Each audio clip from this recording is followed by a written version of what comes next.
Welcome to week 2 of our Purposeful Living program. And this week, we are going to be focusing on personal management. We are going to be covering the power of goal setting, the 4 quadrants of time management, 80-20 principle, overcoming procrastination, don't lose your marbles. And then we're going to look at what homework is and what's next. Okay, so when it comes to goal setting, one of the best ways to actually set a goal is to make sure that it's a SMART goal. So it needs to be easy to understand, it has to be achievable, and there must be a clear point of success. In other words, you must know when you've actually achieved that goal. So SMART is an acronym for specific, measurable, achievable, relevant, and time-bound. And what we're going to do is we're going to run through an example in this presentation, and so that you can then apply it to your own goals. So let's say my goal is I want to be rich. The questions I need to ask myself is, how do I know when I'm rich? How do I actually win? What is rich anyway? And by when do I want to be rich? So now we're going to get to the specific. Now, when it comes to specific, you need to ask who, what, when, where, and why.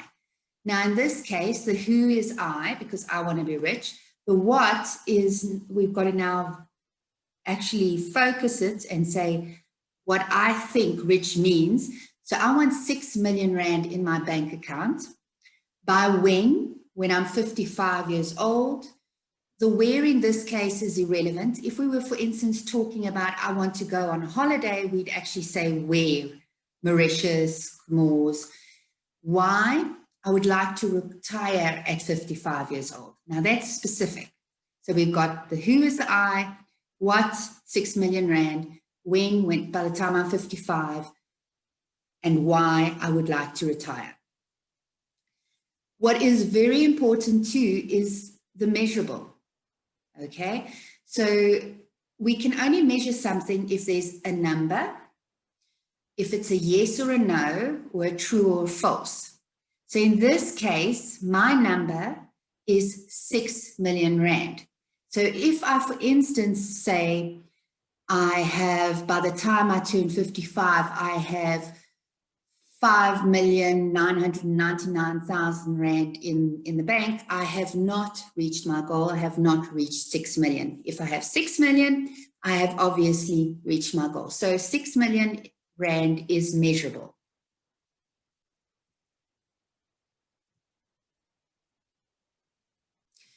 Is it achievable?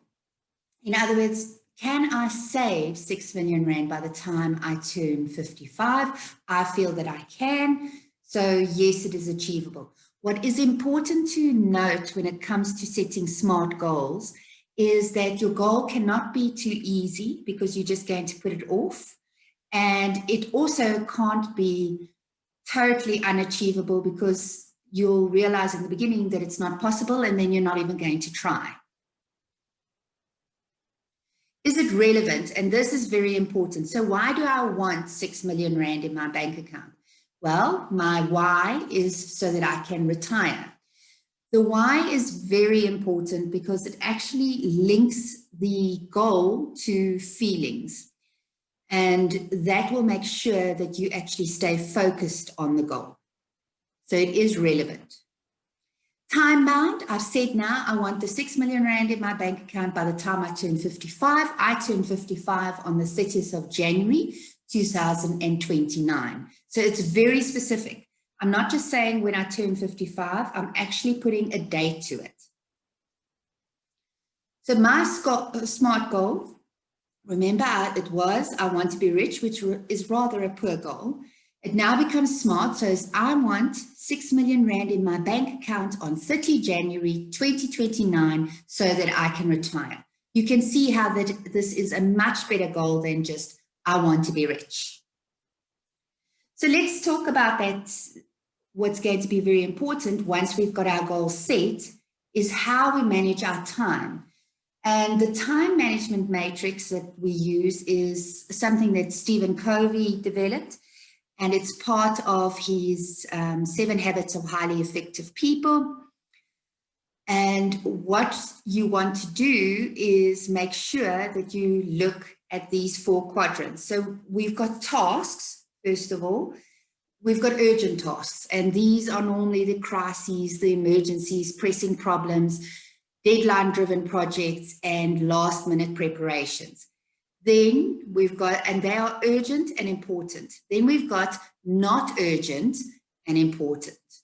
Okay, so it is important, but it's not urgent. And this is in quadrant 2, and when it comes to preparation, planning, prevention, it's your values clarification, your capability improvement, relationship building, and relaxation and true recreation. Then we've got urgent and not important, which is interruptions. So there's certain calls, there's mail, some meetings, many pressing matters, and popular activities. What I want to say about the urgent and not important is often what happens, this is other people's urgent and it's not important to you. So it's actually activities that are not helping you reach your goals. Then we've got not urgent and not important, and this is busy work. It's things that we keep ourselves busy with instead of getting on with things, trivial activities, some calls and emails that you should have actually just deleted, escape activities, specifically when you are procrastinating, and then, of course, time wasters. So that would, for instance, be a colleague walking into your office and gossiping, which is a time waster. Where you want to be on this matrix, where you want to have most of your activities is the important and not urgent. The problem is these days we spend a lot of our time in the urgent quadrant because we procrastinate or we don't actually plan, and then what happens is something that could have been dealt with actually becomes a crisis or emergency. I'll give you an example. You have let's say, something that should be in your not urgent but important is your annual visit to the dentist, okay? But you don't do that. Instead, you wait until you've actually got a toothache, and then it becomes a crisis that you actually have to go to the dentist. And what happens? You have to have root canal, you miss work, or you miss time that you would have been spending on something else because you actually didn't plan to go to the dentist. If you had planned, on the other hand, you would have actually found the problem before there was one and had been able to deal with it.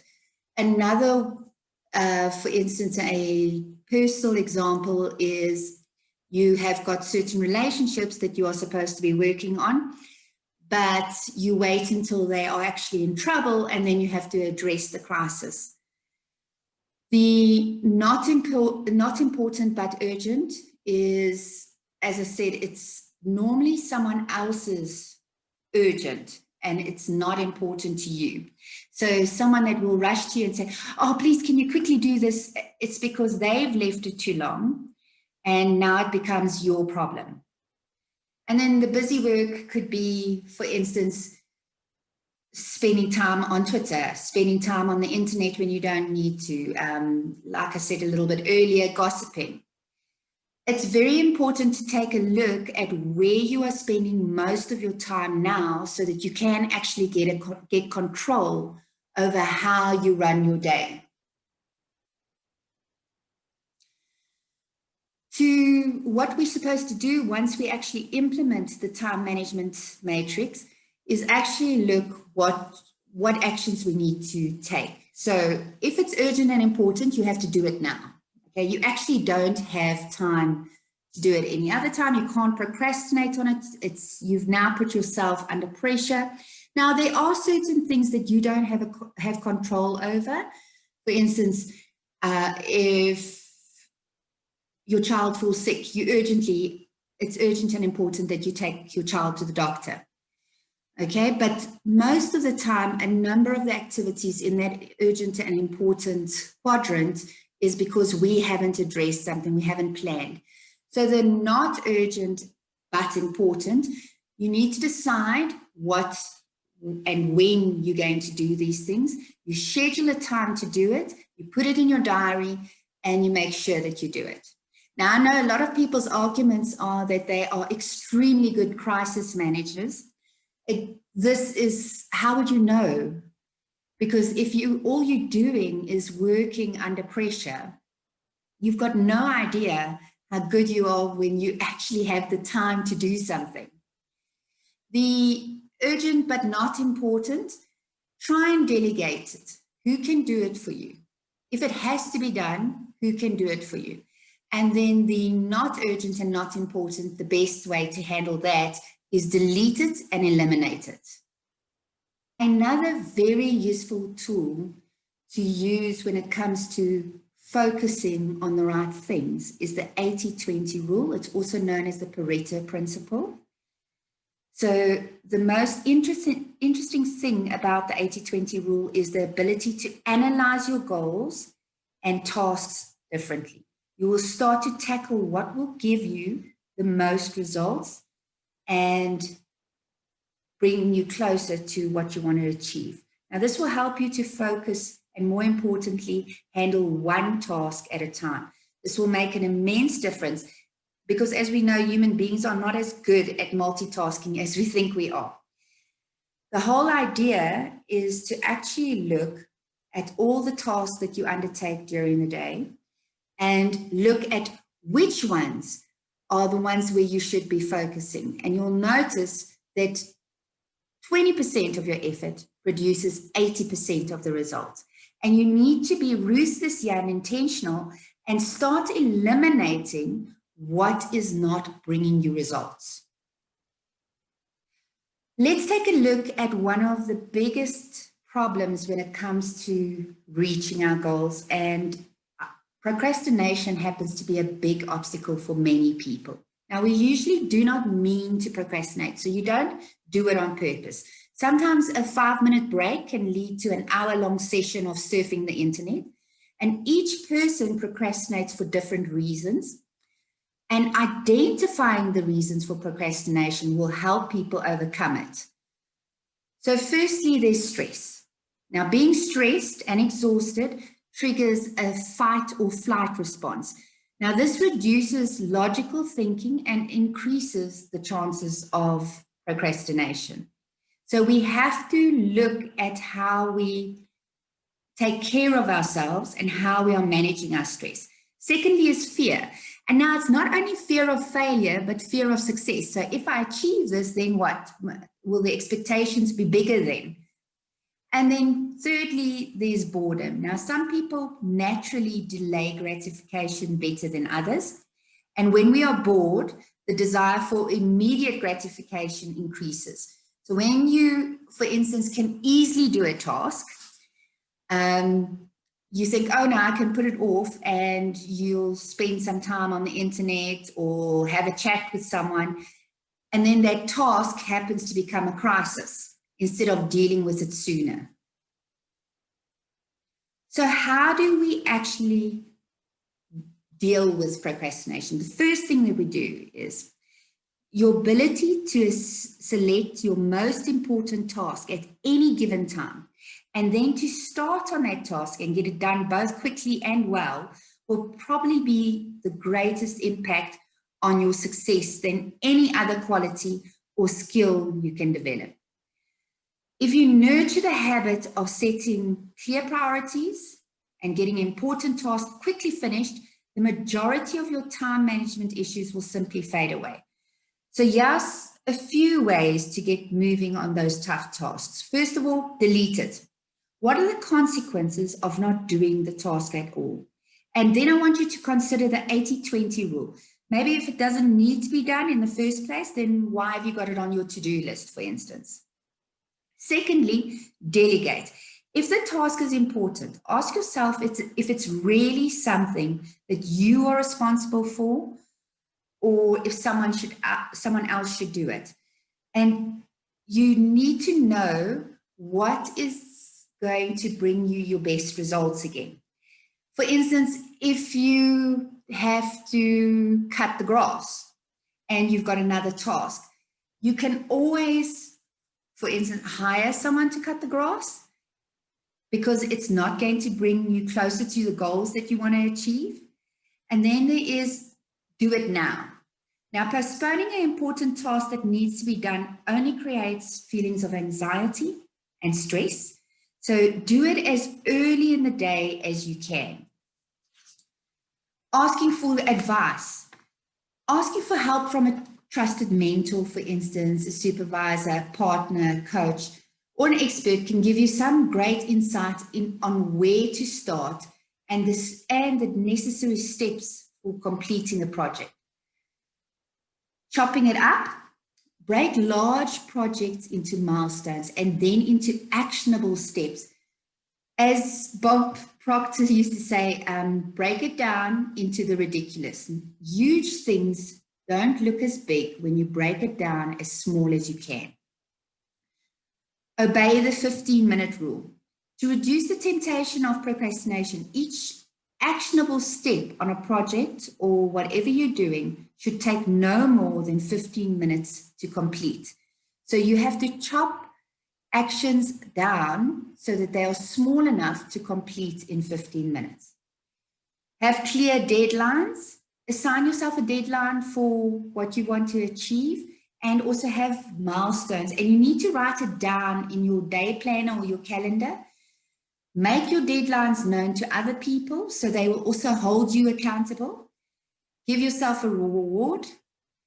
Celebrate the completion of a project milestones and then reward yourself for getting projects done on time. Your reward, for instance, could be that you have a coffee with a friend or some time on Twitter, but also another thing, I want to be very clear on this, is if you decide to reward yourself with, say, social media, make sure that you have a time set that you will be spending there. Finally, remove the distractions. You need to establish an area where you work where there isn't a lot of distractions. If your telephone is a distraction, you need to switch it off or put it on silent and then go back to it when you have completed what you're supposed to. Make sure the TV is not on if you are actually working from home. Okay, so these 9 areas should actually assist you when it comes to procrastination. This is also a very useful idea is eat that frog. Okay, so there's a saying of Mark Twain's that applies very well when it comes to ending procrastination. And it is, if the first thing you do each morning is to eat a live frog, you can go through the day with the satisfaction of knowing that that is probably the worst thing that is going to happen to you all day long. Your frog is the task that will have the greatest impact on achieving your goals and the task that you are most likely to procrastinate starting. Another version of the saying is, if you have to eat 2 frogs, eat the ugliest one first. This is another way of saying that if you have 2 important tasks before you, start with the biggest and the most difficult and most important task first, and discipline yourself to begin immediately and then to persist until the task is complete before you go on to something else. You must resist the temptation to start with the easiest task. We normally do that. You must also continue to remind yourself that one of the most important decisions you make each day is your choice of what you will do immediately and what you will do later or postpone indefinitely. And finally, if you have to eat a live frog, it does not pay to sit and look at it for a very long time. The key to reaching high levels of performance and productivity is for you to develop a habit of tackling your major task first thing each morning. Don't spend excessive time planning what you'll do. You must develop the routine of eating your frog before you do anything else and without taking too much time to think about it.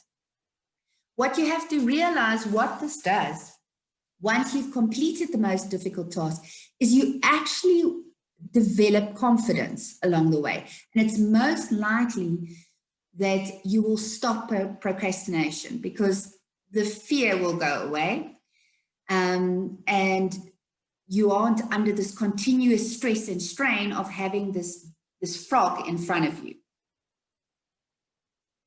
Now, this is something I implement, okay? And it's don't lose or waste your marbles. And I'm going to show you something. Okay, so this is my marbles.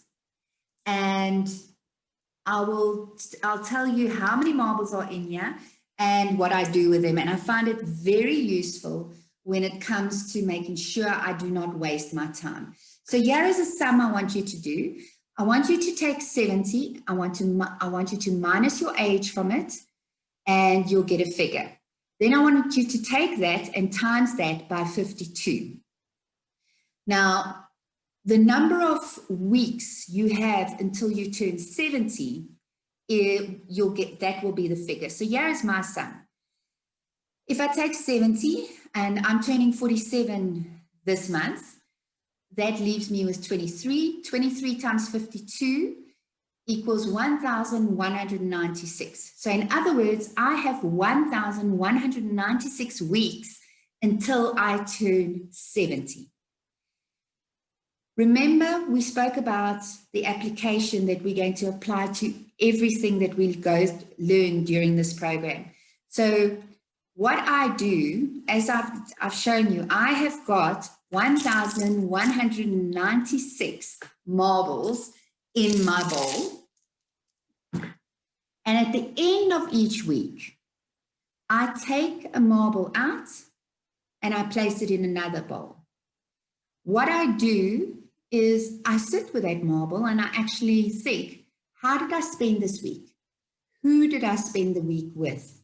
Did I actually waste the marble, or was it useful, or do I need to adjust? So I observe, I evaluate, and I interrupt. I should highlight that you may have more marbles than I do. And I'm not saying go rush out and get yourself, in my case, it was over 2,000 marbles when I started. Don't do that. What you could do is, I would suggest just for the program, take 12 marbles or 12 stones, and on a Sunday, sit and reflect on how you spent your time during the week. This makes time more real for us. Also, another thing is, what you have to realize is, even though I've got 1,196 marbles in my bowl, I'm not guaranteed those marbles. But what it does is it makes it a reality for me. It makes me responsible. It makes me realize that, for instance, there are certain things I shouldn't be spending my time on, and certain people I shouldn't be spending my time with, because it's not helping me achieve my life purpose or my goals. Okay, so finally, our homework for this week. First of all, the goal setting. I want you to write down one goal of yours in the SMART form and the activities you need to tackle to achieve that goal. So you could have a big goal. Like, for instance, my big goal was that I wanted to be rich. I then made it a SMART goal that I want 6 million Rand in my bank account by the time I turn 55 so that I can retire. Okay, but there obviously will be a number of sub-goals to that.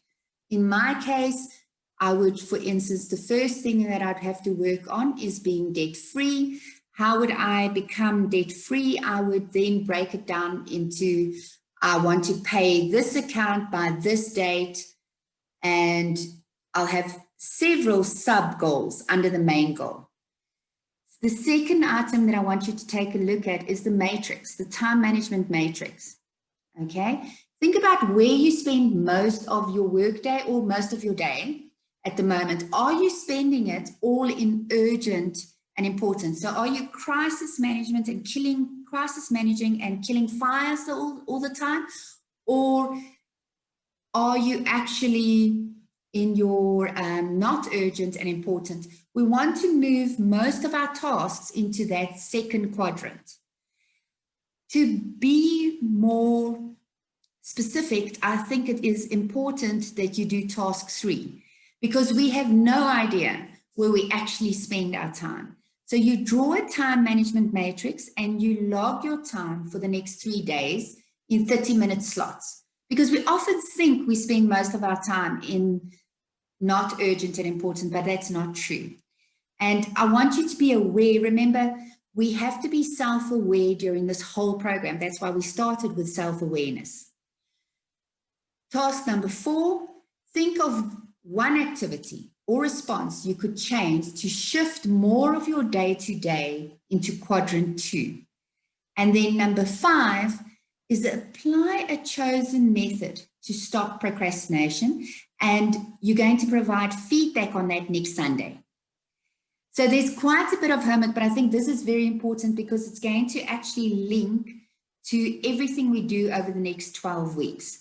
You are going to have your goals set out, and we want to make sure that they are in front of you. You know where you're spending your time, and also we try and curb the procrastination gene that we've got going on.